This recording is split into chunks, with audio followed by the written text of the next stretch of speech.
Donc, tu vois, ce que tu as dit depuis tout à l'heure, moi, je suis pas très d'accord avec toi. Pourquoi? Je vais t'expliquer pourquoi. Déjà, premièrement, je pense que dans ta logique, tu dis que Dieu a abandonné les Africains et leur a pas envoyé de prophètes et ceci, cela. Mais ça, c'est une question de, ça, c'est plutôt t'en veux à Dieu. Ça veut dire, en fait, toi, tu étais positionné contre Dieu. Mais je vais te dire pourquoi. Parce que Dieu, il a envoyé des prophètes, des messagers. Donc, les messagers, ce n'est pas les prophètes. Les prophètes, tout le monde a reçu son prophète. Tout le monde a reçu son prophète de la part de Dieu. Bon, maintenant, il y en a qui Le sont restés prophète dans qui a été... l'histoire. Attends, tout le monde a reçu son prophète. Oui, tout le monde. Tout le monde. D'accord. Toi, tu Parce que, fais partie de quel peuple? moi, je suis arabe. Non, non, non. Tu es de quel pays? Maroc. Donc, tu n'es pas arabe, tu es maghrébin. Non, moi, je suis On- arabe. D'origine, je suis arabe. C'est-à-dire, même, je suis descendant d'une famille arabe. Mais au Maroc, il y a des Ouais, c'est Berbères, ce il y a que des tout le monde dit, Marocains. mais souvent c'est un peu plus compliqué quand Bah, on vérifie. les gens, ils se sont mélangés à travers les siècles. Ça, tu peux pas le nier quand même. Je ne nie pas, et je sais qu'il y a un mélange, mais dans ce cas, Bien donc si sûr. c'était un mélange, mais c'était pas un mélange uniquement arabe, c'est un mélange de plusieurs endroits différents. Non, non, oui, d'accord. Mais bon, il y a au Maroc, et on sait très bien qu'il y a des Berbères et des Arabes. C'est connu, ça. C'est Bon, pas. le Maroc, ça se trouve sur l'Afrique, non? Bien sûr, c'est l'Afrique. Bon, quel prophète africain a été envoyé par Allah? Alors, les prophètes, non, mais c'est ce que je te dis. Les messagers, il y a des messagers très connus, comme par exemple Jésus, Isa, Mohamed, Abraham, Moïse, C'est pas des Africains. Noé. Ça, c'est des messagers qui sont, on va dire, des poids lourds. Ils sont connus. Tu vois? Pourquoi ils sont connus? Il faut comprendre pourquoi ils sont connus. Parce qu'il y a une raison à ça. Peu importe, C'est mais quoi? ça, c'est pas des Africains. Maintenant, est-ce qu'il y a des Africains? Non, mais attends, laisse-moi finir. Dieu, il parle pas d'Africains ou de Chinois. Dieu, il a créé des créatures. Il a créé des créatures. Dans cette création, il a envoyé une famille qui est noble. En gros, c'est la famille, euh, c'est des descendants de Adam direct, c'est-à-dire Noé, Abraham descend de Noé, Que des Jésus, personnages mythologiques? Non, c'est une famille noble, c'est une famille qui a Ils n'ont été jamais choisie. existé. C'est une Non. famille fictive. Ils n'ont jamais existé. Ben non, parce que si tu dis qu'ils ont jamais existé, toi Mhm. déjà tu existes, tu viens d'où alors? Le fait que moi j'existe, ça implique que Abraham et Moïse ont existé et Adam. Non, mais dans 100 ans, les gens ils vont dire mais ça n'a jamais existé. Donc voilà. Non. Ah Non. si, mais si, parce que Bah non. les gens renient l'histoire. Tu vois ce que je veux dire? Est-ce que Pharaon il a existé? Oui. Donc tu crois que Pharaon a existé, mais tu crois pas que Moïse il a existé. Bah, c'est-à-dire qu'on a les momies des pharaons, on n'a pas les momies de Moïse, quoi. On a le corps des pharaons qui sont dans des musées.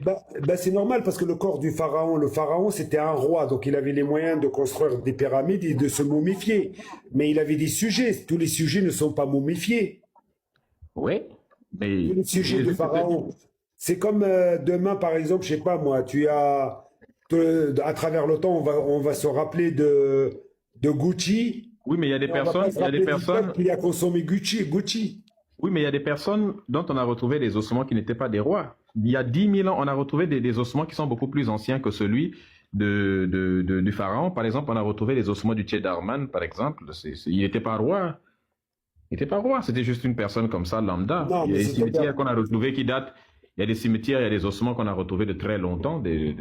oui, C'était mais pas je des suis rois. d'accord avec toi. Mais c'est-à-dire l'être humain, il va croire que Pharaon, il a existé, Napoléon, il a existé, Louis XIV, il a existé. Ils vont croire à tous ces gens-là, mais dès qu'on parle de prophètes, non, ils n'ont pas existé. Bah quoi, Tu c'est sais bizarre pourquoi? quand même. Bah Si, pourquoi?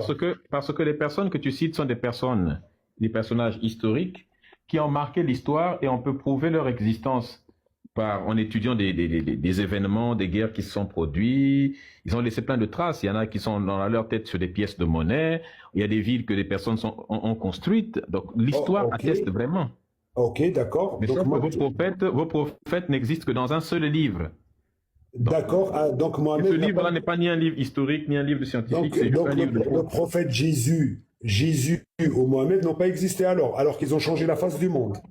Est-ce qu'on peut exister sans père? Qui est le papa de Jésus dans le Coran? Non, Jésus, il n'a pas de papa. Jésus, c'est un Comment on appelle miracle. un enfant qui n'a pas de papa? On dit que l'enfant est Un orphelin. un bâtard. Un Oui, orphelin, c'est si le papa est mort. Et non, un si le bâtard. papa n'est pas mort, Non, on n'a pas connu son non, papa depuis la naissance, non, c'est un c'est un bâtard. bâtard. Non, c'est un bâtard s'il a été commis dans l'adultère. Or que, Non, c'est pas. or que là, Non, il n'y a pas eu bâtard, de c'est si tu rapport n'as pas entre de homme et père. femme. Non, un bâtard, c'est, oui, commis dans l'adultère, mais aussi si on n'a pas eu ton père, on n'a pas connu ton père.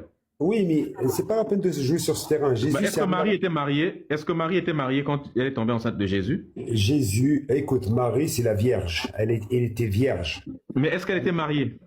Non, pour les chrétiens, il était marié à Joseph, mais pour les musulmans, il n'a pas été marié.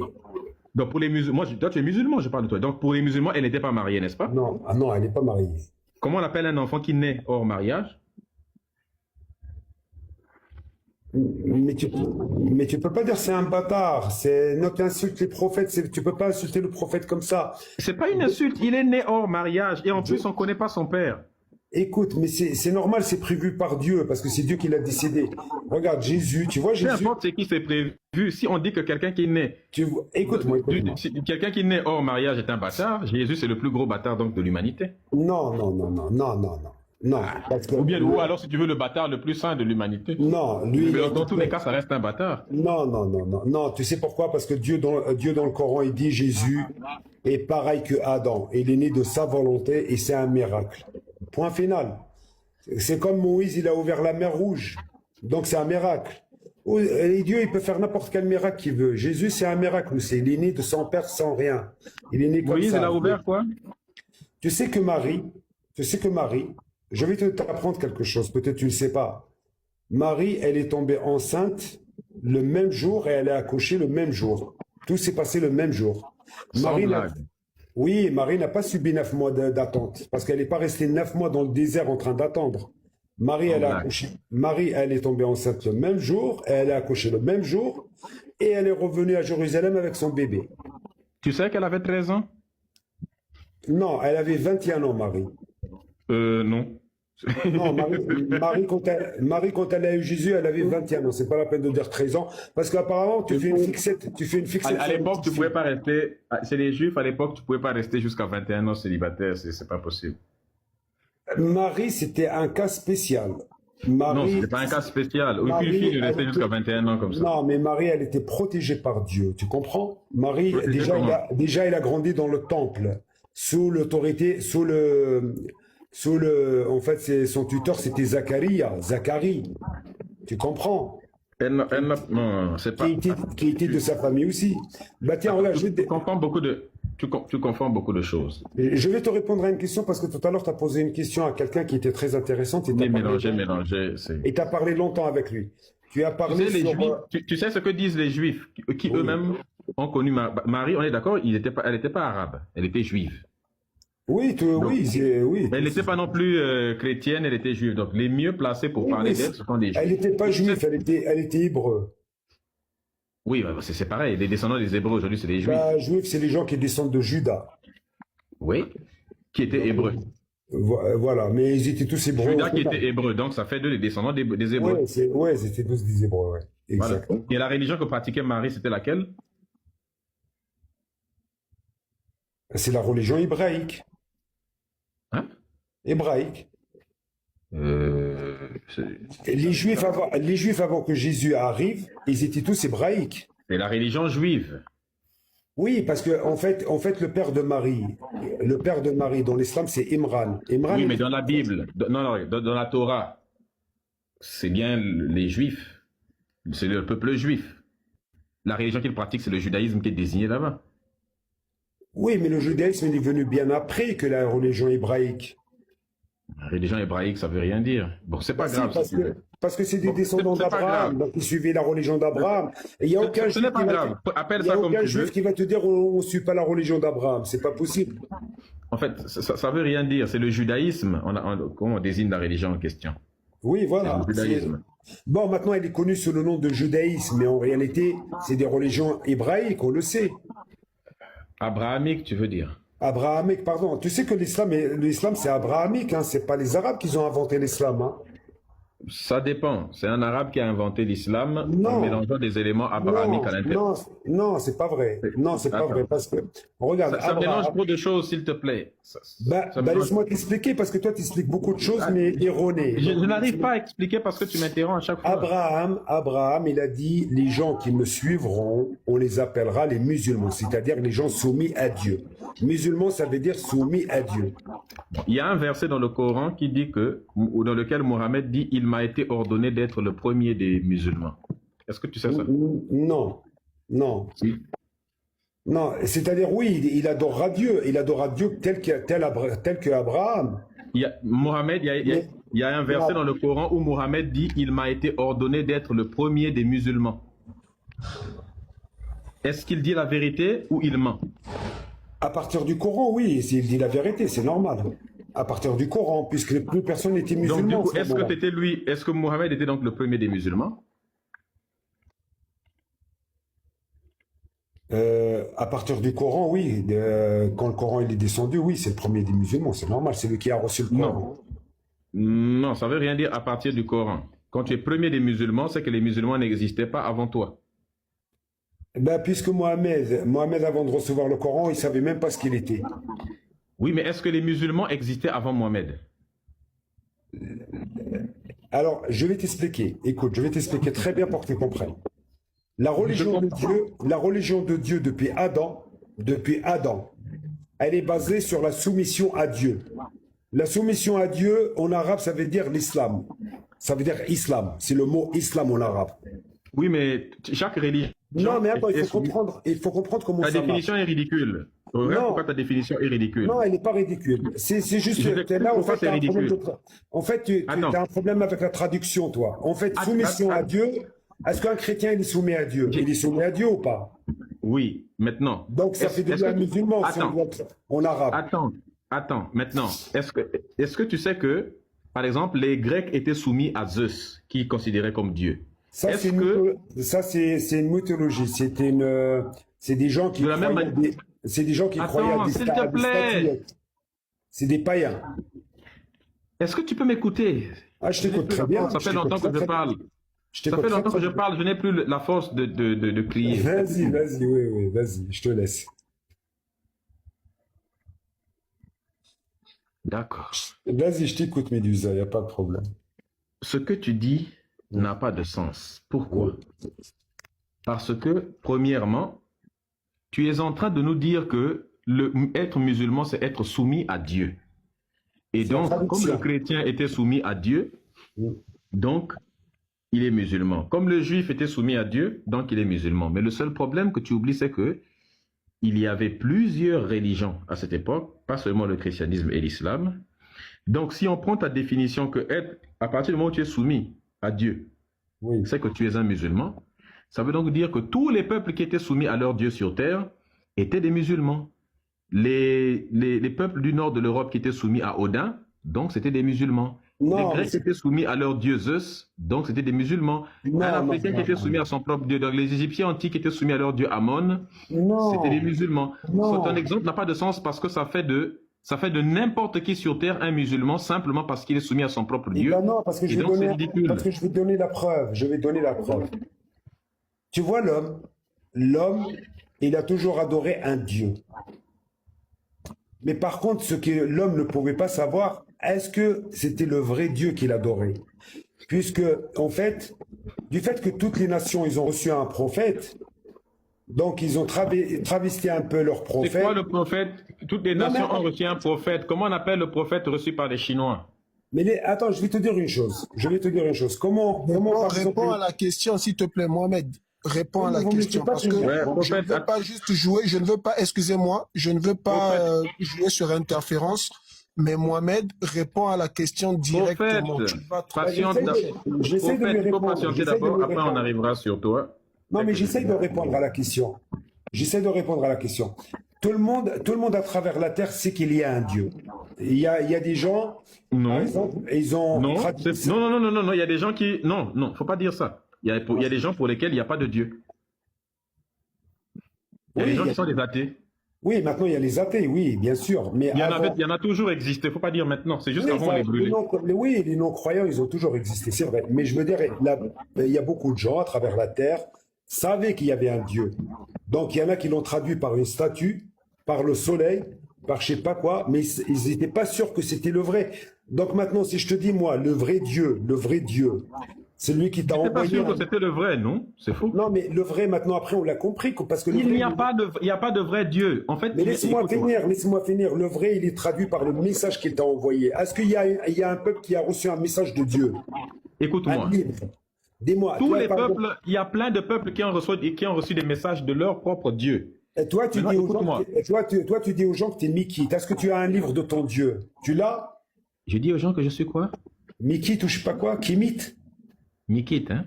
Non, Kimite. T'as dit Kimite. Regarde, c'est pas une religion déjà. C'est Est-ce que simplement, ben, je sais pas, dans ta croyance, simplement. est-ce que tu as la preuve de ce que tu avances par une preuve? S'il te plaît, écoute, attends, je vais répondre à ce que tu viens de dire d'abord. Sinon, ta question, ça risque de m'amener ailleurs. Regarde. Ton argumentaire souffre de beaucoup de problèmes. Quand tu dis, par exemple, que oui, mais les êtres humains, ils priaient des dieux, mais ils n'étaient pas sûrs de prier le vrai Dieu. Déjà, c'est faux. Les Indiens prient toujours les dieux qu'ils priaient, et je rappelle que le Dieu des Indiens existait à l'époque où ton Dieu à toi, Allah, n'existait pas encore, puisque l'hindouisme précède l'islam. Il n'y avait pas de Coran à l'époque, les hindous avaient déjà le Purana, la Bhagavad Gita, ils avaient déjà plein de livres saints chez eux, alors que toi, tu n'avais pas encore un livre saint. Les musulmans, il n'y avait pas de Coran sur terre. Eux, ils avaient leurs livres. Les Égyptiens antiques avaient un livre qu'on appelait le Raounu Peret M. Héros. À cette époque-là, même la Torah n'existait pas. Oui. Le peuple juif même n'existait pas. Le peuple arabe n'existait même pas encore. Que les Égyptiens antiques avaient déjà leur propre Bible qu'on appelait le Raounu Peret M. Héros, qu'on appelle souvent communément par livre des morts, injustement d'ailleurs même. Il y avait des peuples tels que les Sumériens, il y avait la Bible sumérienne. Il y avait les Phéniciens, il y avait la Bible phénicienne qu'on appelle souvent, ou même la Bible de Sanchoniaton. Il y avait la Bible, les Babyloniens avaient leur Bible. Il y avait la Bible cananéenne. Oui, Il y avait des peuples qui avaient leur propre livre, donc il y avait des peuples qui avaient leur propre message, il y avait leur propre prophète, avec des dieux qui leur ont fait descendre leur propre livre. Donc, attends, écoute-moi, s'il te plaît, écoute. Mais encore faut-il prouver qu'il y avait... Écoute-moi d'abord, s'il te plaît. Écoute. Ces peuples-là avaient leur Dieu. Certains d'entre eux ont toujours gardé leur Dieu aujourd'hui. Les Européens au nord là-bas, ils avaient Odin, ils avaient Thor, hein, ils avaient le Valhalla, leur paradis à eux c'est le Valhalla. Les Grecs, ils avaient Zeus, les Romains, ils avaient Jupiter, Mars. Chacun avait ses propres divinités. Les Perses, ils avaient Mitra, ils avaient Zarathustra, pardon. Oui. Ils avaient Zarathustra, n'est-ce pas qu'on appelle Zoroastre, ou bien Zoroastre ou Mazda. On appelle soit Zoroastre, soit Zarathustra, ou bien Mazda. Ou bien Ahura Mazda. C'est la même chose, c'est les noms qu'on lui donne. Donc, la religion, c'est le mazdéisme. Quand on dit Ahura Mazda, c'est le mazdéisme. Mais si vous dites Zoroastre ou Zarathustra, à ce moment-là, c'est le zoroastrisme. Ils avaient leur propre religion et tout ça. Et quand tu dis que non, ils ne savaient pas qu'ils vénéraient le vrai, ils savaient pas. Non, ils savaient que leur Dieu, c'est le vrai Dieu. Aujourd'hui, il y en a qui... leur religion païenne. C'est toi, ta religion, à toi qui appelle païenne. Mais l'islam, c'est le paganisme pour un Indien. Pour un Indien, les religions païennes, c'est l'islam, le christianisme, le judaïsme. Vous êtes des païens tous. Si tu demandes à quelqu'un qui prie Zeus, il va vous dire vous êtes tous des païens. Si tu demandes à un chrétien, l'islam, les musulmans, c'est des païens pour un chrétien. À un juif, si tu demandes pour un juif, les musulmans et les chrétiens et les hindous, vous êtes tous des païens. Donc chacun de vous est le païen de l'autre. Donc si tu crois en un seul livre saint, tous les autres livres saints t'envoient en enfer. Par exemple, tu prends un imam, un pasteur, avec un rabbin. Tu les mets sur un débat. Chacun est capable de prouver que la religion de l'os est fausse. Le musulman peut prouver que le christianisme, l'imam va te démontrer que le judaïsme et le christianisme ne sont... Oui. L'imam va te démontrer que le christianisme et le judaïsme sont deux fausses religions et que l'islam, c'est la vraie religion. Là, le rabbin va vous démontrer que non, les chrétiens et les musulmans, vous êtes dans la fausseté, c'est lui qui est dans la vérité. Et là, le chrétien va dire non. Il va vous démontrer que c'est le christianisme qui est la vérité et que tous ceux qui ne suivent pas seront en enfer. Mais sauf que l'imam, il s'est basé sur le Coran. l'autre s'est basé sur la Torah, n'est-ce pas? Donc sur le Tanakh. Et l'autre, le chrétien, il s'est basé sur la Bible de manière générale avec le Nouveau Testament. Ainsi de suite, il s'est basé sur la Bible. Oui. Donc en gros, chacun est capable de démontrer que la religion de l'autre est fausse, mais ils vont quand même quitter le débat en étant convaincus chacun que chacun sa religion est bonne. Donc vous avez été capable de prouver chacun que la religion de l'autre est fausse, mais vous quittez quand même le débat, vous partez chacun convaincu que c'est la religion qui est la bonne. En gros, si on résume les débats entre les trois, entre chrétiens, musulmans et juifs, en gros, tout ce que tu retiens, c'est que si tu crois en la Bible, la Torah et puis le Coran t'envoie en enfer. Si tu crois au Coran, la Bible, la Torah t'envoie en enfer. Si tu acceptes la Torah, pareil, le livre des chrétiens, le livre des musulmans t'envoie en enfer. Donc en gros, en résumé, les chrétiens, les musulmans et les juifs n'iront pas au paradis. Chacun ira dans l'enfer de l'autre. Le musulman sera dans l'enfer des chrétiens et des juifs.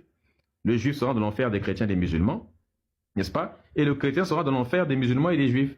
Et si on ajoute toutes les autres religions, bah, tous les trois, vous serez dans l'enfer des chrétiens, musulmans, juifs. Plus, tous, vous serez dans l'enfer des Indiens. Et les Indiens, chrétiens, musulmans et Indiens, vous serez tous dans l'enfer de ceux qui prient à Ahura Mazda. Mais si on ajoute des gens qui prient à Ahura Mazda, vous tous, vous irez dans l'enfer de Zeus. En fait, chacun de vous finira dans l'enfer de l'autre. Il n'y a pas de paradis. Votre direction, c'est les enfers des différentes personnes. Voilà pourquoi nous on est sortis de là, parce que ça devient trop, c'est n'importe quoi. Donc, quand je termine. Donc, quand tu te pointes devant moi et que tu me dis, oui, mais tu sais, et en plus, ce qui vous caractérise, c'est quoi? C'est que chacun de vous, l'humanité a déjà inventé près de 100 000 dieux et 100 000 religions. Bien sûr. Mais ce qui est étonnant, exactement, ce qui est étonnant, c'est que chacun des 100 000 dit toujours qu'il a le vrai Dieu. N'importe qui a un Dieu, si tu demandes à celui qui prie Zeus, il va dire Zeus, c'est le seul vrai Dieu, tout le monde a tort. Donc toi, quand tu viens ici, là, tu dis, oui, mais tu sais, les autres, ils ne savaient pas qu'ils étaient dans le faux, mais nous, on est dans le vrai. Tu n'es qu'en train de faire ce que les autres font pour leur religion. C'est parce que tu es musulman que tu dis qu'il n'y a que Allah. Ah, ok.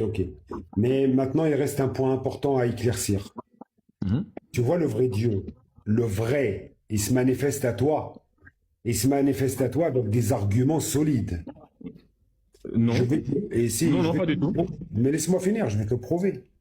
Non, Dieu ne se manifeste pas avec des arguments. Dieu n'a pas besoin d'argumenter. Un Dieu qui a besoin d'argumenter, c'est qu'il lui manque. Dieu il te donne des arguments solides pour que tu ne partes pas dans le faux, pour que tu ne vas pas vers le faux.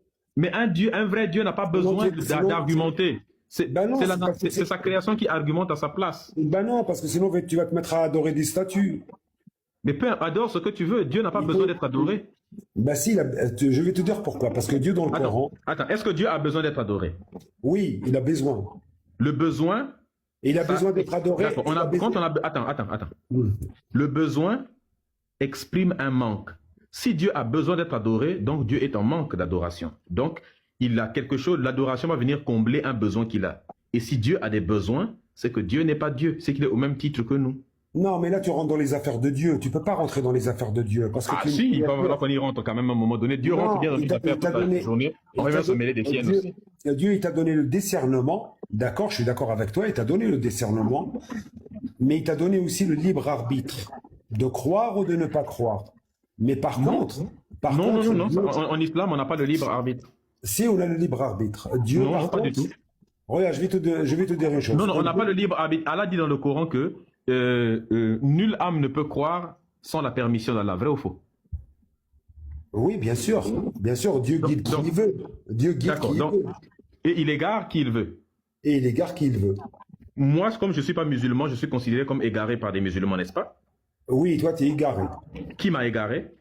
Tu es égaré parce que tu disputes la création. Non, je ne dis pas pourquoi. Je dis pas pourquoi. Allah dit que c'est lui qui égare les gens. Donc, si on suit... Attends. Tu peux revenir dans le droit chemin après. Hein. Tu peux revenir dans le droit chemin après. Hein. C'est pas... Écoute ma question alors. Allah dit que c'est lui qui guide tout le monde et qui égare tout le monde. Donc, si on suit cette logique-là, qui m'a égaré? Non, en fait, c'est que... laisse-moi juste expliquer 2 minutes. Toi, tu parles tout seul. C'est ça le problème. Ton égarement, il sera validé définitivement qu'une fois que tu es mort. Parce que tant que tu vis, tu peux voir la lumière à travers quelque chose, quelqu'un qui parle, qui t'a convaincu, un savant, quelque chose. Tu vois ce que je veux dire? Tu vas regarder une vidéo de, par exemple, je sais pas moi, de Zaki, je sais pas quoi, là, l'américain, peut-être il va te convaincre. Tu Il n'y vois? a que les moutons qui se convertissent devant les vidéos de Zakir Naïk ou bien de Ahmed. Oui, voilà. Donc ça veut dire tant que t'es pas mort, t'es pas considéré comme un égaré parce que la porte de la clémence de Dieu est ouverte encore. Ah, c'est faux, puisque Allah dit dans le Coran qu'il traite d'égarer les mécréants. Or, les mécréants, c'est les gens qui sont vivants. Non, ça c'est. Et des fois, il peut décider d'égarer quelqu'un définitivement quand il est entêté à mort, c'est-à-dire il refuse catégoriquement de revenir sur le droit chemin. Mais regarde à quel point l'islam est vraiment quelque chose. Supposons, je te donne un exemple. Regarde, attends, je te donne un exemple. Je te donne un exemple. Allah dit, écoute bien à quel point l'islam manque de logique totale. Oui. C'est un truc à se tordre les neurones, à se tordre le cerveau en termes de manque de logique. Regarde. Allah dit dans le Coran, il égare qui il veut. Oui. Donc, ce qui veut dire que, et il guide qui il veut. Et il dit, Oui, nul parce que ne peut. S'il te finalement. plaît, écoute. Je veux que tu écoutes d'abord. Écoute attentivement. Allah dit, c'est moi qui égare qui je veux et je guide qui je veux. Donc, si on trouve quelqu'un d'égaré, c'est moi qui l'ai égaré. Donc, c'est Allah qui l'a égaré. Si quelqu'un est musulman, c'est Allah qui l'a guidé. Et il ajoute, il dit, nul ne peut être musulman sans la permission d'Allah. D'accord. Qu'est-ce que ça signifie? Ça signifie que, ça signifie donc que moi, je suis égaré. Pourquoi? Parce que Allah lui-même m'a égaré. Et la raison pour laquelle, donc, si Allah voulait que je sois guidé, il m'aurait guidé. Parce que c'est lui qui guide qui il veut et il égare qui il veut. Donc, je suis égaré parce que Allah lui-même m'a égaré. Maintenant, est-ce que je peux devenir musulman? Non, je ne peux pas devenir musulman tant que Allah ne me le permet pas. Non, parce que Allah dit dans le Coran, nul ne peut devenir croyant sans la permission d'Allah. Donc moi, je ne peux pas devenir, je ne deviendrai musulman que quand Allah aura permis. Tant que Allah ne me permet pas de devenir musulman, oui, parce qu'en fait, non, parce qu'en fait, toi, tu n'es pas maître de toi-même quoi qu'il arrive. Même si tu crois que tu es maître de toi-même, tu ne l'es pas. Je vais te dire pourquoi. Donc si je ne suis pas musulman, c'est parce que Allah le veut. Non, mais supposons il y a une femme qui a le cancer. Il y a une femme qui a le cancer, elle n'a pas d'argent pour payer l'hôpital. Et toi, malgré que tu ne crois pas en Dieu, tu as eu pitié d'elle et tu vas lui payer ses soins. Et bien Dieu, à cause de ce geste, il peut te guider sur la voie droite. Parce que tu as quand même sauvé une âme d'une détresse. Et quand même, il peut te guider. Tu sais que Dieu, dans le Coran, il a dit, je peux donner le pouvoir. Oui, mais ça n'a pas de sens. Je peux donner le pouvoir. Je peux donner le pouvoir à un peuple et les richesses de la terre à un peuple qui est juste, même s'il est non-croyant. Ça n'a pas de sens, regarde. À partir du moment où il peut y avoir un croyant, qui n'est pas juste. Ça existe. Attends, tu as dit tout à l'heure là que, moi, revenons d'abord sur le fait de mécréant, parce que là, tu mélanges beaucoup de choses. Non, si je suis mécréant, oui.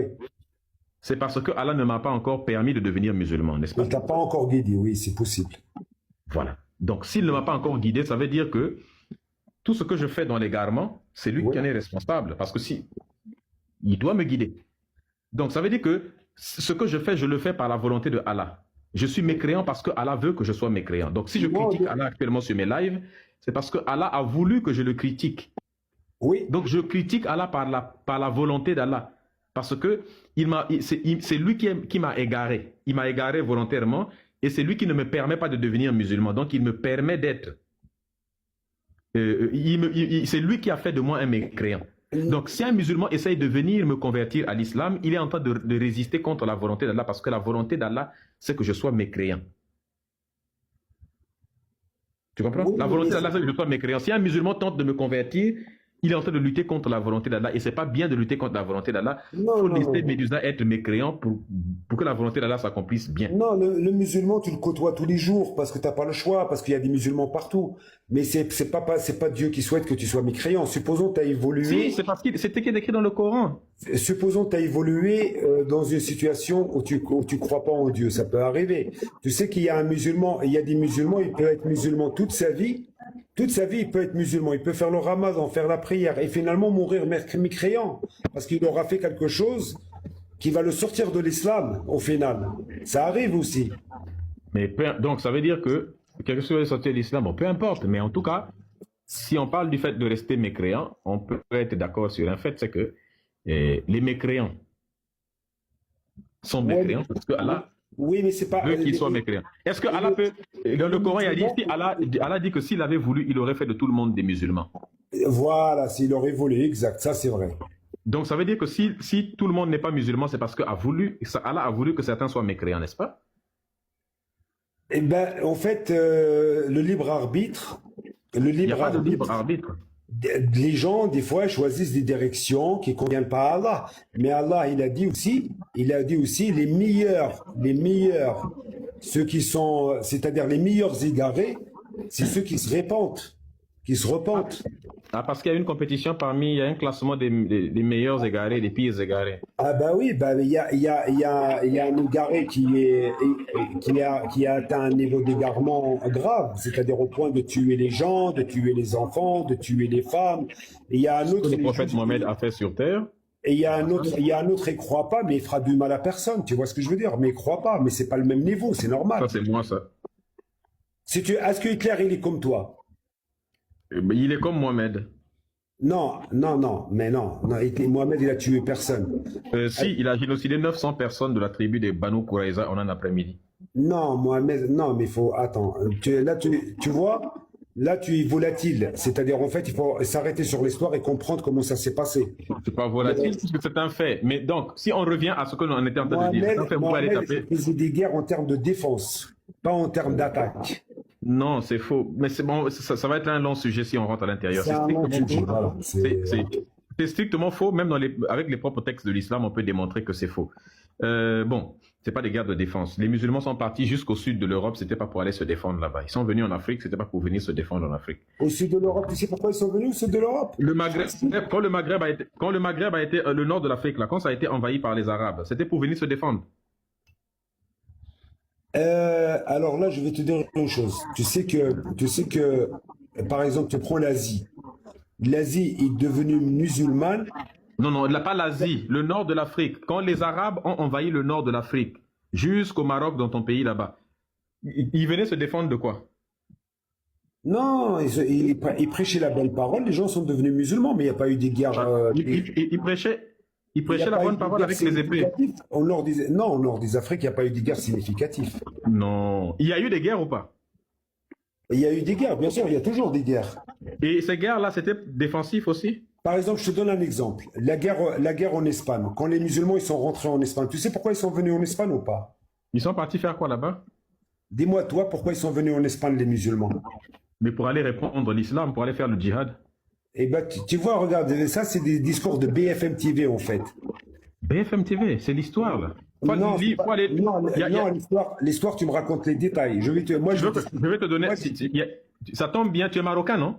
Oui, moi, je vais t'expliquer. Je vais te donner un historien, pour pas que tu dises quoi, je vais te donner un historien de chez toi, il s'appelle Malek Chebel. Va lire le livre de l'historien de ton propre pays, il s'appelle Malek Chebel. Il a écrit « Esclavage en terre d'islam ». Il te récite toutes les guerres, comment les musulmans sont venus, les arabo-musulmans ont envahi tout le nord de ton pays, tout le nord du continent africain, et ont fait des guerres. Maintenant, est-ce que tu m'expliquais comment donc, ils sont venus se défendre comment au nord de l'Afrique? Explique-nous un peu la partie là.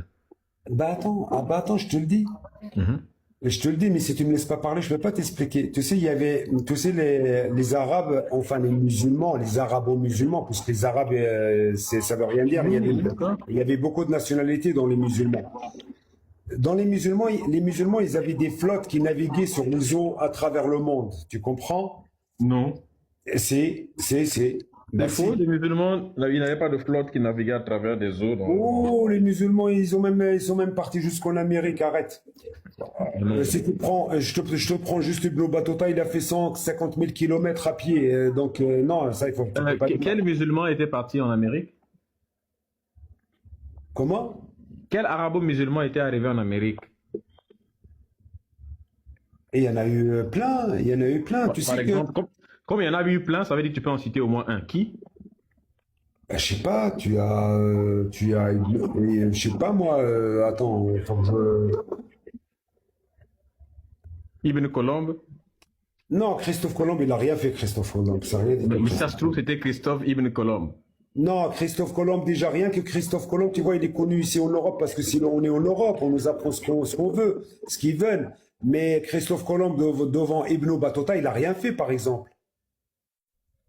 Si tu compares Ibn Battuta à Christophe Colomb, Ibn Battuta, c'est un poids lourd du voyage par rapport à Christophe Colomb. Tu vois ce que je veux dire? T'as qu'à lire le livre Le Voyage d'Ibn Battuta, il t'explique, c'est comme si tu vivais en l'an 1000. Ibn Battuta, non. Ibn Battuta n'est pas arrivé en Amérique. Bah écoute, il est passé par la Chine, il est passé partout quand même. C'est pas rien. On parle de l'Amérique, là. Bah oui. Tu sais qu'en Amérique... Ibn Battuta, lui, il était voyageur. Nous, on te parle de ceux qui... il ne voyageait pas pour aller... Non, Battuta, il partait pas pour aller répondre à l'islam. Lui, il était un simple voyageur. C'est un voyageur. Tu réponds pas à ma question depuis le début, là. Quand les arabo-musulmans sont arrivés au nord de l'Afrique, oui, ils étaient venus se défendre de quoi? Mais au nord de l'Afrique, ils n'ont pas fait beaucoup de guerres au nord de l'Afrique. Les gens, ils étaient musulmans comme ça. Ils n'ont pas fait beaucoup de guerres. Non, donne-moi une guerre. Le peu de guerres qu'ils ont fait, d'accord, ils n'en ont pas fait beaucoup. Ils en ont fait un peu seulement. Mais le peu qu'ils ont fait là, c'était pour se défendre de quoi? En général, les guerres musulmanes, je t'explique les guerres musulmanes, comment ça se passait. Non, ne m'explique pas comment ça se passait. Ils étaient venus se défendre. Tu as dit que les guerres faites par des musulmans, c'était des guerres défensives. Ok. Ils se défendaient de quoi? Bon, mais je t'explique, mais tu ne me laisses pas t'expliquer. Regarde, par exemple... Non, là, tu veux rentrer dans les explications, tu ne réponds pas direct à ma question. C'est ça l'histoire, c'est ça. Il faut expliquer l'histoire. Comment tu veux que je t'explique si je ne me laisse pas t'expliquer? Je veux juste que tu me dises, ils étaient venus se défendre de quoi? C'est-à-dire quand il y avait une tribu qui n'était pas musulmane et qui faisait du mal à des convertis, le calife envoyait des gens pour défendre les convertis. C'est normal. Quoi? Je te réexplique. Quand par exemple, supposons au Maroc, supposons il y a 20 000 convertis à l'islam. Il n'y avait pas de convertis avant l'esclavage arabo-musulman. Mais comment? Moulay Idriss, les gens ne connaissaient pas. Les gens ne connaissaient pas l'islam avant que les Arabes ne viennent propager l'islam. Mais ça ne s'est pas propagé d'un coup, ça s'est propagé progressivement. Les gens se convertissaient progressivement. Mais progressivement comment? C'était pas genre je viens chez toi, il faut que tu sois musulman, je te coupe la tête. C'était pas ça. C'est comme ça que ça se passait justement. Non, parce qu'on n'a pas le droit dans l'islam de faire ça. C'est interdit dans le Coran. Tu peux pas Mohammed lui-même, c'est faux. Sourate 9, verset 29. Oui. Combattez ceux qui ne croient pas en Allah ni au jour dernier. Combattez ceux qui, parmi les gens du livre également, ne professent pas l'islam ne professent pas la religion de vérité. Oui, ceux qui ne déclarent pas comme interdit ce que Allah et Mohammed ont déclaré comme interdit. Non, ça c'est des gens qui levaient une armée contre toi. Oui, tu te défends, c'est normal, tu les combats. On ne demande pas de se défendre, on dit de combattre ceux qui ne croient pas en Allah. Non, celui qui ne croit pas en Allah, c'est un mécréant. Donc on demande de combattre c'est pas possible. C'est pas possible. Tu sais pourquoi? Parce qu'à Médine, là où le prophète vivait, déjà il y avait des chrétiens et des juifs. Donc pourquoi il ne leur a pas coupé la tête alors? Si, il leur a tranché. Non, le prophète, il avait même... À Médine, il n'y a pas... Non, c'est faux. À Médine, il n'y avait pas de chrétiens, c'est à la Mecque qu'il y en avait. Et Mohammed a quitté la Mecque pour aller se rendre à Médine. Et quand il est arrivé à Médine, il a commencé à faire des pillages.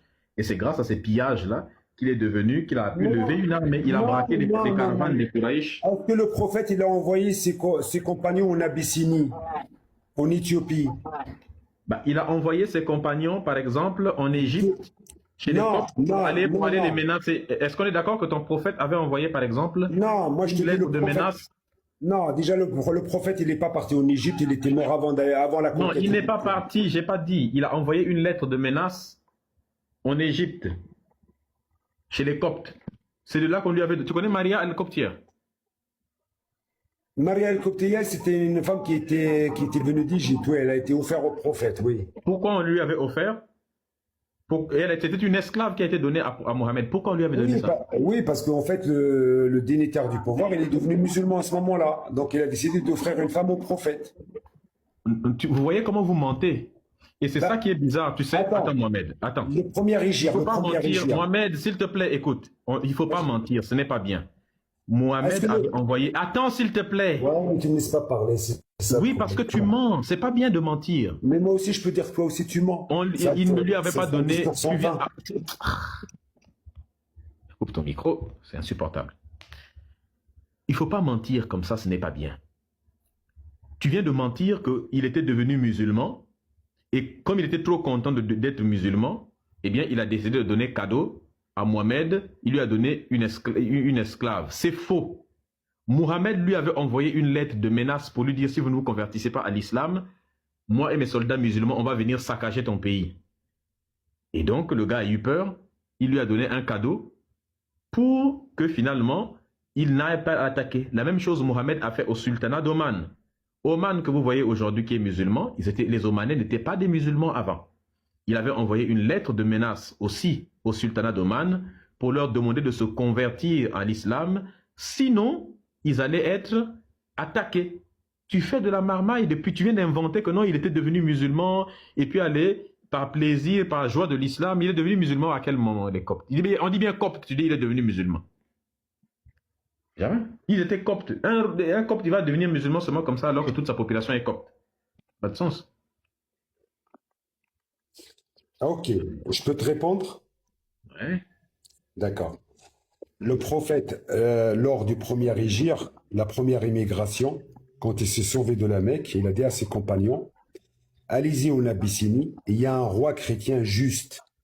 Il est juste et protège le faible. Allez vous réfugier là-bas. Ils sont partis en Abyssinie, c'est-à-dire l'actuelle Éthiopie. Ils se sont réfugiés chez ce roi-là, qui est devenu par la suite un ami du prophète. D'accord? Le prophète, il ne pouvait pas envoyer des lettres de menaces à tous ces pays-là. Tu sais pourquoi? Pour la simple et unique raison que le prophète, à l'époque, quand il était à Médine, il n'avait même pas 1000 soldats. 1000 soldats. Et pourtant, c'est faux, mais bon. Ben si, parce que la bataille de Badr, il y avait 900 soldats. À la bataille de Hud, il y avait 1300 soldats. Donc comment tu veux qu'il aille menacer un empire comme l'Égypte? Non, vous travestissez la l'Égypte était faible à cette époque. L'Égypte était faible à cette époque-là, puisque l'Égypte avait suivi. Attends. La Perse, c'était un empire. L'Égypte était faible à... S'il te plaît. L'Égypte était faible à cette époque-là, puisque l'Égypte, à cette époque-là, avait subi plusieurs attaques des Perses, n'est-ce pas, des Assyriens, oui, mais elle n'était pas plus des faible Grecs, Ouais, oui, tu m'écoutes pas. Le prophète, Des il avait Grecs, du mal. des Romains. Le prophète, il avait du mal à contenir juste les gens de la Mecque. Et tu vas me dire, il va contenir les gens. Je ne comprends pas. 1400 soldats, tu trouves que c'est peu? Oui, c'était rien devant l'Égypte et la Perse et tout ça. C'était rien du tout. Il y a des gens qui assiégeaient des royaumes avec bien moins de soldats que ça. Non, mais n'oublie pas que c'était des Bédouins. La Perse, c'était un empire confirmé. Et alors? L'Égypte était un empire confirmé. Le prophète, c'était un Bédouin. Il n'y avait pas beaucoup de monde. Il n'y avait rien. C'est faux, puisqu'il a levé son armée avec le temps, il a commencé à avoir de plus en plus de gens. Après, quand il y a eu Omar ibn al-Khattab et Uthman ibn Affan, après ça... Non, même à l'époque de Mohamed, il avait déjà quelques soldats. Non, les conquêtes, ils se sont faites à l'époque de Khalid ibn al-Walid. Le prophète était mort déjà depuis longtemps. Je pense qu'il ne connaît pas trop l'histoire de sa propre...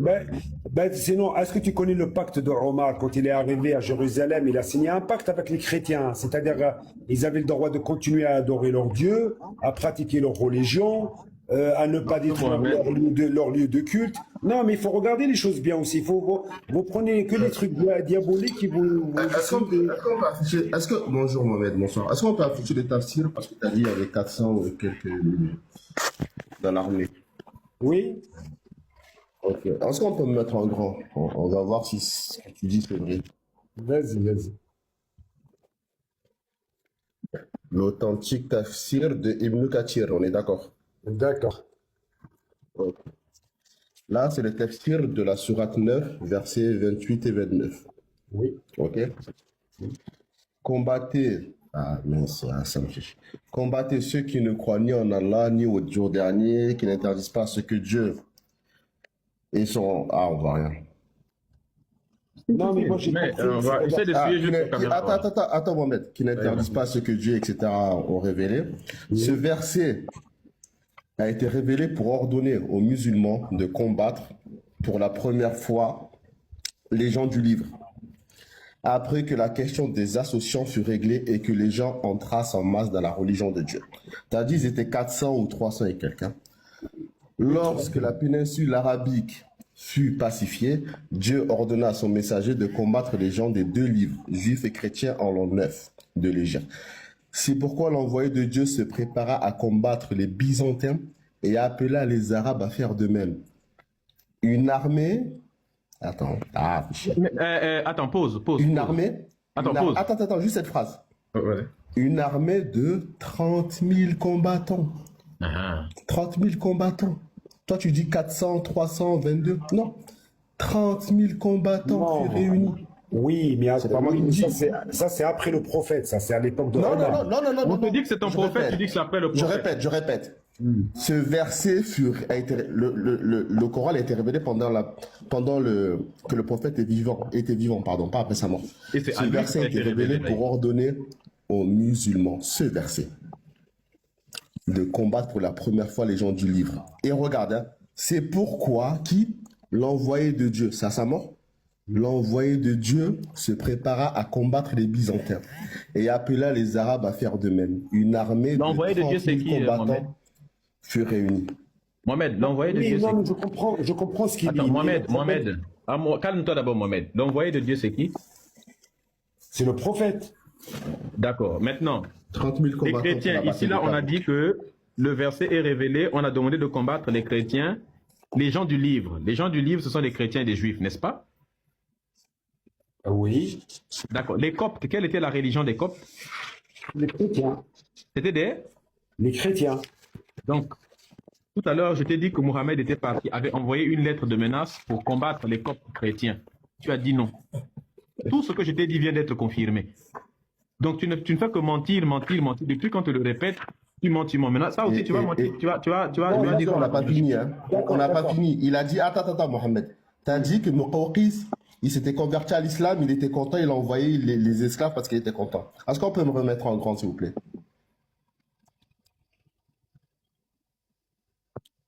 C'est ce que tu as dit, Mohamed. Hein? Ouais, mais ça c'est le livre d'Ibn Kathir, hein? C'est pas le Coran. Là c'est Ibn Kathir, là c'est Tabari. Ouais, mais c'est pas le Coran n'en parle pas de ça. Ben, le Coran est interdit les ambassadeurs, t'es pas coraniste. Les ambassadeurs partirent chacun pour les pays où ils étaient envoyés. Muqawqis, le prince des Coptes, répondit à la lettre, mais il ne crut pas. Donc il n'est pas devenu musulman. Il fit écrire une lettre bienveillante et envoya en nous des présents, des étoffes de l'Occident et 4 jeunes filles coptes dont l'une s'appelait Maria, que le prophète rendit mère d'un fils nommé Ibrahim qui mourut à l'âge de 2 ans. Oui. Donc, il n'a pas cru. Non, attention, le prophète... Tu as refusé, non? Attends, le prophète, une fois qu'il est retourné à la Mecque, il est retourné à la Mecque pour conquérir la Mecque avec 10 000 hommes. 10 000 hommes. Après la Mecque... Avec combien d'hommes? 10 000. Mais tu as dit que Mohamed, de son vivant, n'a jamais eu plus de 1000 personnes. Non, ça c'était quand il était à Médine. Mais quand les Arabes, quand les gens de la péninsule arabique sont rentrés dans l'islam, il est arrivé à la Mecque avec 10 000 hommes. Quand le prophète... il était d'abord à la Mecque, puis ensuite à Médine, puis après il a repris la Mecque. Il a repris la Mecque, voilà. Parce que lui, il voulait reprendre la Mecque, puisque les gens de la Mecque l'attaquaient tout le temps. Donc, mais là, on vient de te montrer que c'est faux. Non, mais attends. Oui, mais là, malheureusement, je ne peux pas vous expliquer toute l'histoire du prophète sur un live, parce que c'est long. Le prophète, quand il est retourné à la Mecque, il a reconquis la Mecque. Après la Mecque, il a mené aucune guerre. Aucune. Allez, c'est encore faux. C'est encore faux. Ouvrir ma caméra. Bah, moi, le problème avec eux, c'est qu'ils mentent trop. Pourquoi vous faites ça? Vous mentez trop. Et c'est comme ça qu'ils convertissent les ignorants à l'islam, parce que ils ne font que mentir. C'est encore et s'il y a des ignorants, tu peux me remettre en grand? Attends. Là, c'est la prise de la Mecque. Donc, il a pris la Mecque, etc. Après la prise de la Mecque, qu'est-ce qui s'est passé? Donc là, des pages pour dire qu'il y a la prise de la Mecque, etc. L'expédition de Hunayn. C'est une guerre qu'ils ont menée, Hunayn. Et c'est même écrit dans Surat At-Tawbah. Donc encore faux. C'est après la prise de la Mecque, Hunayn. Après, tu as l'expédition de Taïf. C'est encore après la prise de la Mecque. Et le prophète était vivant encore. Donc là, c'est encore faux. Et il y avait l'expédition de Tabouk. C'est après la prise de la Mecque. Donc là, ce que tu dis, c'est encore faux. Il a pris l'expédition contre les Hadis aussi. Donc, il a mené plusieurs guerres après la prise de la Mecque. Et, la bataille de Hunayn, oui, je la connais, mais ça, c'était une bataille défensive, parce que les gens, ils attaquaient quand même les musulmans. Donc le prophète, il est parti se défendre contre eux. Mais c'est pas une bataille, c'est pas une bataille d'attaque. C'est une petite bataille, elle n'a pas duré longtemps. Ok, il n'y a pas de souci. Et Tabouk, c'était défensif ou offensif? Toujours défensif, jamais d'attaque. Non, c'est faux. Tabouk, c'était offensif. Dans le Coran, Dieu dit au prophète, Mohamed, dans la sourate 9, verset 29. Combat l'agresseur et ne soit jamais agresseur. Attends. Est-ce que vous connaissez ce verset? T'as le droit de combattre l'agresseur, mais ne soit jamais agresseur. On va voir ce que disent tes savants. Ok? Mais non, mais les savants, c'est pas le Coran, le savant. Il n'y a pas de souci. Dieu, le combat, c'est celui qui est voilà, il est devenu coraniste maintenant. Il est devenu coraniste. Tu montes sunnite, tu descends coraniste. Je suis pas coraniste, je suis sunnite. Pourquoi tu parles que du Coran? Mais un sunnite, attends. Mohamed, un sunnite suit ce que disent les savants. Vrai ou faux? Oui, mais si je pars dans la logique du prophète, il ne peut pas agresser quelqu'un, c'est interdit. Mais peu importe, entre les savants, attends, s'il te plaît. Entre Ibn Kathir, les Al-Jalalayn, les Tabari, oui, et toi, lesquels connaissent le mieux l'islam? Ça, c'est même pas des hadiths, c'est des savants. On n'a pas dit que c'était des hadiths, ce sont des savants, ils ont mis en place les tafsirs. Est-ce qu'on est d'accord que ces personnes-là connaissent l'islam mieux que toi? Oui, ils connaissent l'islam, bien sûr, c'est des ulama. Ok, donc ça veut dire que ce que eux ils disent a plus de valeur que ce que toi tu dis. Mais tu sais, ça peut être quand même un livre de Ibn Kathir, il peut être biaisé, hein, ça veut pas dire qu'il est. Et toi tu es capable. C'est pas une vérité absolue. Est-ce que toi tu as la connaissance nécessaire pour montrer que le livre de Ibn Kathir est biaisé? Bien sûr. Si tu me dis. Tu as cette connaissance-là nécessaire. Et si tu me dis par exemple. Est-ce que tu es un savant toi-même? Non, mais attends, écoute. Si tu me dis que le prophète, Mohammed. Non, est-ce que tu es un savant toi-même? Je suis un savant par le Coran, oui, bien sûr, je suis quand même un savant parce que je connais ma religion. Ben, je connais ma religion. Regarde, je te donne un exemple. Descends, s'il te plaît. Regarde, je te donne un exemple. Non, mais écoute, je fais descendre, oui. Non, mais écoute. Non, mais fais pas descendre. Je vais donner un dernier exemple et après on finit. Non, mais fais pas descendre. Écoute. Par exemple, je te donne un exemple. Si tu me dis que le prophète, il est parti agresser quelqu'un gratuitement juste pour gagner de l'argent ou pour convertir les gens de force, je te dis, t'es un menteur. Mais quand il a braqué les caravanes des Kouraïch, là. Non, il n'a pas braqué. C'était pourquoi? Non, les Kouraïch, ils ont braqué les caravanes des musulmans pour empêcher les caravanes de venir à Médine pendant 10 ans. C'est seulement 10 ans après. En fait, j'ai compris. J'ai compris son jeu, en fait. Lui, non, j'ai vraiment compris. C'est la réalité. Il a regardé. Attends, Mohamed, attends. Il a regardé le film Le Messager. Le Messager, oui. En fait, le film. Il part du principe que, tu sais, je sais pas, on les a vraiment gaspillés. Hein. En fait, c'est simple. Tout ce que tu vas lui dire, il va dire c'est d'abord les autres qui ont commencé. Même si c'est clair que c'est eux qui ont commencé, il va dire. En fait, il connaît pas les textes. On lui a seulement dit Mohamed n'était pas le premier. Mohamed se défendait toujours. Même si on dit que Mohamed est parti en Amérique pour aller attaquer, il dira toujours qu'il était parti là-bas pour se défendre parce que quand il a atterri en Amérique, c'est d'abord les Américains qui l'ont attaqué. Certes, lui, il est venu avec des épées, mais quand il était en train d'attaquer les gens, il fallait pas que les autres aussi ripostent. Donc, quoi que tu dises, il va toujours dire la même chose. Et entre parenthèses, Ibn Battuta, il est jamais allé en Amérique. Certes, il a voyagé dans... voilà. C'est des conneries. C'est des conneries, il est jamais il a pris la poudre d'escampette. Incroyable. Il a pris la tangente. Et avec les batailles, c'est dans la sourate, la vache, dans la sourate, plus que le butin, il y a tellement de choses. Il y a plein de hadiths de Bukhari, de Muslim, même dans la Sira, la biographie. C'est incroyable, c'est et c'est cette technique-là. Rien sorti de notre cerveau. Vraiment.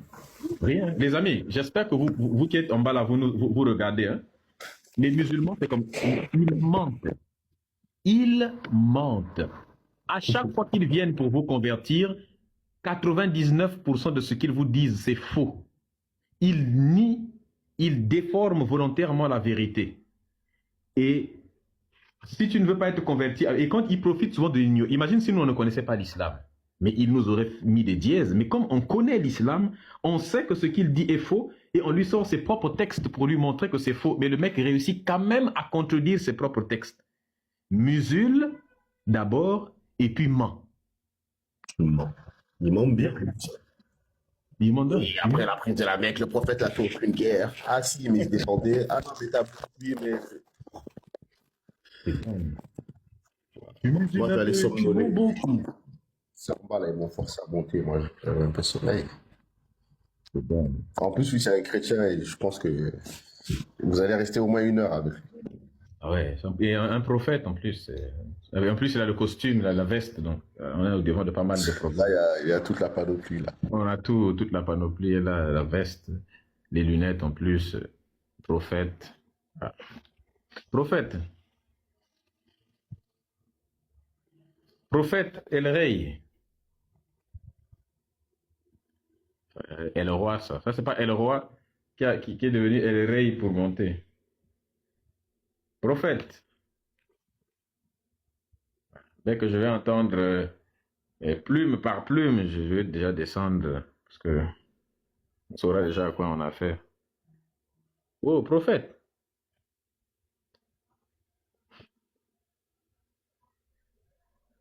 Quand tu es prophète, tu montes pour défendre Dieu et puis c'est toi qui dors.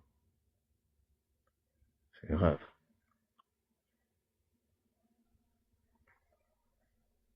Prophète, prophète, tu es monté pour défendre Dieu et puis tu dors.